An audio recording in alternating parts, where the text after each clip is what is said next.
I'm actually really hoping that this movie crossover ends up happening. Okay, what's up, everybody? So, it's not really a surprise when I read about this, but it seems like the sequel to F1 is in active development. Now, what I think is really, really great is that a couple of things. One, this is kind of really Apple Plus's first big theatrical release. Before F1, they had Napoleon, which is not a great movie. There are some things about it that I enjoyed, but overall, it's not a good movie. And before that, they had Killers of the Flower Moon, which is a great movie. You know, Martin Scorsese, Leonardo DiCaprio, Robert De Niro, but it's also like 3.5 hours. And it's kind of a slow build, slow burn, and it's not something that I think has the ingredients necessarily for a big box office success. But F1 looks to be like that. You know, it's so far, I think it's made about $50 million at the box office on a $200 million budget.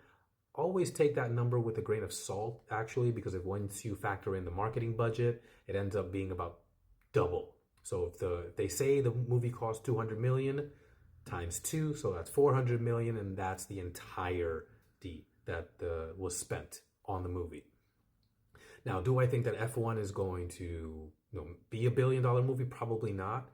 But I think it has a certain amount of quality and buzz and appeal to it that would make for a sequel to be made.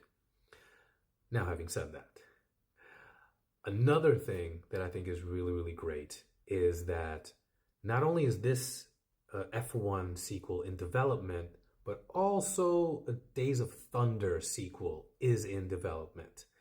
And I made a video about this recently where Tom Cruise was talking about doing a sequel to Top Gun, Top Gun Maverick, and working on Days of Thunder. And it got me to thinking, you know, now I'm not a writer, I'm not a screenwriter, I'm just a dude who, talks about his thoughts about movies and the movie industry on social media. However, this idea did come into my mind because I love Days of Thunder. You know, it's definitely a great double feature if you ever want to put that together. Days of Thunder and Top Gun, the original one together. Both Tony Scott movies, by the way. And I thought to myself, what about this? Because if you think about it, in the trailer for F1, it's kind of hinted at that the reason why Brad Pitt was out on the outs because he suffered a really bad crash, like in the late 80s or so. If you go back to Days of Thunder, Tom Cruise's character Cole Trickle was basically kind of kicked out of F1. They never really go into the reason why. It's just like, hey, I couldn't cut it. I didn't make it. So he makes his way to NASCAR. So here's my thought. My thought is, let's put these two guys together because Joseph Kosinski has kind of talked about a crossover between the F1 sequel and Days of Thunder. And if they are going to do that, a great idea for a story, I think, is have the reason Cole Trickle was basically summarily kicked out of F1 was because he caused the crash that Brad Pitt's character Sonny Hayes suffered.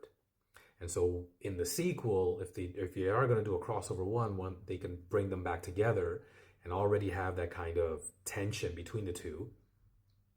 And maybe even, let's add another layer onto it, make it kind of like that Interview with the Vampire dynamic where Tom Cruise is maybe not villain is the right word, maybe like the antagonist, and Brad Pitt is the protagonist. Because like, look, I know Tom Cruise I think he's played a villain type of character maybe 3 times in his career. Taps, Interview with the Vampire, and Collateral, which I think was the last time he played a villain, and he's so great at it. I wish he would do more. I wish he did more villain characters. So I think this would be a great opportunity to do that, and then kind of see how they resolve their issues between each other. Hey, look, I'm gonna watch whatever they come up with, especially if Joseph Kosinski is directing it. And Jerry Bruckheimer, who also produced Days of Thunder, produced F1. So I think he could be, a nice guy behind the scenes to hopefully make this happen. Whatever the story is, I'm down for it. And use this story. Anyways, what about you guys? Let me know your thoughts in the comments below. Smash that like button, give me a follow, and I'll see you guys next time.